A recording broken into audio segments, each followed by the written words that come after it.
And here with me to discuss all of the latest day topics and day two in Cleveland is CBS News senior political editor Steve Chaggaris and former senior communications director for the Huckabee campaign, Hogan Gidley. Good to see you guys. Great to see you, Vlad. So let's get this out of the way before we start talking about what we're going to be seeing over today and tomorrow. Let's talk about the charge, the allegation that Melania Trump may have plagiarized, cribbed her speech last night from Michelle Obama's 2008 speech. Steve, I just want to get your thoughts on it, politically speaking, and what it means. Well, first of all, it's not much of a charge. I mean, it's pretty obvious what happened there. You either plagiarize or you don't. The words are there, right? Politically, I think my take on it is there's not going to be real long-term effect on this thing. I mean, we're going to forget about this after a few days. But for now, what it does is it prevents folks from really taking anything out of what happened last night. They put together a program to talk about Hillary Clinton, to talk about making America safe again, to talk about national security, foreign policy, immigration, and really make a case that Donald Trump is stronger than Hillary Clinton on those issues. No one is talking about those issues today. All we're talking about is a couple of paragraphs in Melania Trump's speech, and that's all we're going to talk about likely for the next 24 hours. You know, and I think that is a huge mistake on the part of the campaign. It shows really a bit of amateurishness on the part of the campaign, not to be able to catch something like that. There are, you know, basic computer programs you can put speeches through to see if there's anything that resembles previous speeches. It just the due diligence wasn't there. It shows what kind of organization they have, which is a small one filled with people that don't really have, it seems, the experience necessary to do these kinds of events, to put Melania Trump in a position where she's not going to embarrass herself. Right. And so now we're sitting here talking about plagiarism and not talking about the issues they try to put forth. I think that's the political problem here. Hogan, you've been on several successful campaigns. You know, when you see something like this and you see the response of the campaign, rather than saying, look, this might have been, they might even throw somebody under the bus, an intern or something. They come out and they, first of all, they attack Hillary Clinton and say it's because of her. And then they also go on to say, look, this is not a big deal. These are a couple of words. These are articles. Is that the right approach? Look, it's not.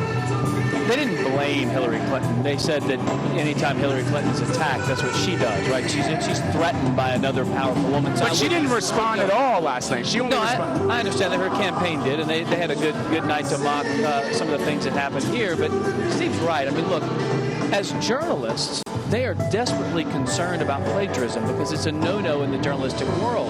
So everyone here in the Twitter world and the intelligentsia, if you will, of the media, was lathered up and excited about this because it's something that they understand in plagiarism. The people in this hall aren't necessarily going to care too much about it. The Democrats will care about it. The question is, how does it play with the rest of America who tuned into Melania and then saw, you know, a lot of the earlier speakers, but then tuned out once she walked off stage? Did they see all of this? I know they're hearing about it today, and that's the main problem with messaging here, is because we're talking about something that had, you know, that is taking away from Melania's speech. I mean, it's hard to come in here. English isn't your first language. You're coming in here. You're going to be the next. You could potentially be the next first lady. You're talking to a crowd that's a tough crowd. I mean, you've got to command this room. She did an exquisite job. Showed all kinds of poise. And sadly, we're talking about a few words in the speech that mirrored Michelle Obama's. That's obviously a problem. But look, if you're not going to come out and say, we messed up, or you're not going to throw someone on the bus and fire them, I just don't know. I mean, what are you going to do? I mean, and they could have easily come out and said, look, if it were me, I maybe would have done something like, listen, Melania gave an exquisite speech. She did a wonderful job. I hate that it's distracted, you know, from the message here tonight. But, you know, we're going to move forward and be fine and just keep going. All right, Ed.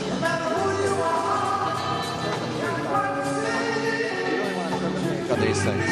You really want to turn the page on these things, and by talking about it and not answering it and just putting it away, that then will step on whatever message they're going to try to get out tonight. All right, so let's talk about tonight. Let's look ahead to today. Steve, set the stage for us. Who are we expecting to hear from, and where do you think the fireworks will be tonight? Well, it's interesting. So the idea for tonight is make America work again. They want to talk about economy, jobs, trade, those kinds of issues. But you look at the you look at the rundown of people who are going to speak. I mean, the highest profile speakers are House Speaker Paul Ryan, Senate Majority Leader Mitch McConnell, Chris Christie, and a couple of Trump's kids. And you look at that list and you wonder, okay, how are they going to work that into the economy? Because we're all going to be paying attention, especially to Ryan and McConnell, right, as the establishment Republicans running Congress. Not totally on board with the Trump nomination. We're going to be paying very close attention to how many times they mention Donald Trump. How are they talk about Republican unity? Or are they just going to focus on the economy and jobs? They're going to hit Hillary Clinton on those issues or on other issues?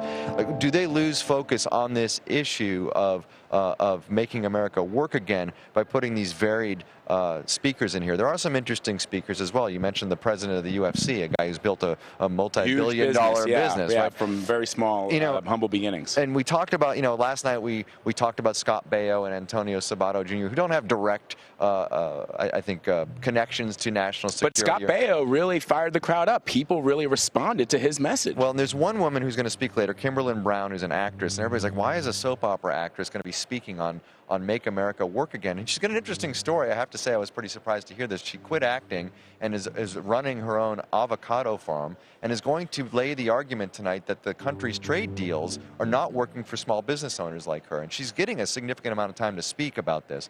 So that's going to be pretty interesting to watch. But do those kinds of speeches, A, get overshadowed by people like Ryan and McConnell? And secondly, will they all get overshadowed by the Melania plagiarism story? Hogan, let me ask you a question about some of the speakers tonight. Speaker Paul Ryan is going to be here, and he's going to be speaking to this crowd. Is he going to try to bring some of those moderate Republicans who are going to be watching this convention, or is he going to go all in and go for the red meat, the kind of stuff that we saw, for example, from Rudy Giuliani? Well, that's just it. We really don't know because we don't have any contact with the campaign to tell us what's coming. We can just make our best guesses. I imagine, though, if you look at someone like Speaker Ryan, obviously extremely popular with the base. I mean, one of the most polling shows the most popular Republicans right now in the country. The NRCC, just released its new numbers. They raised a record $90 million in just the month of June. It's 63 million on hand, 15 million more than they've ever had in a half-year cycle in the history of the group. So he's the one out there raising the money, ginning up excitement and fervor for the party and for this election. So if he brings some of that and talks jobs and talks the economy, I think it'll be a win for Donald Trump. He doesn't have to come out and be a full-throated I'm with everything Donald Trump stands for. The unifier here is not necessarily Donald Trump because he's not the guy who's going to call Speaker Ryan and let's have a beer summit and try and figure things out. The unifier, two things. It's Hillary Clinton and the message. Yeah. If the message of national security, the message of jobs can unify these folks, if it's delivered and put forth by these speakers and then ultimately Donald Trump, I think that's what unifies, not necessarily anything Mr. Trump does. And you're absolutely right, Hogan. Yesterday we saw that very clearly. Hillary Clinton was a big topic of all the speeches last night, especially in prime time, and that fired the crowd up. And that if there's one thing that will unify the folks that are here, it is their dislike. Nothing rallies Republicans like the Clintons. Like the Clintons, for sure. All right, Steve Chaggaris and Hogan Gidley, thank you both very, very much.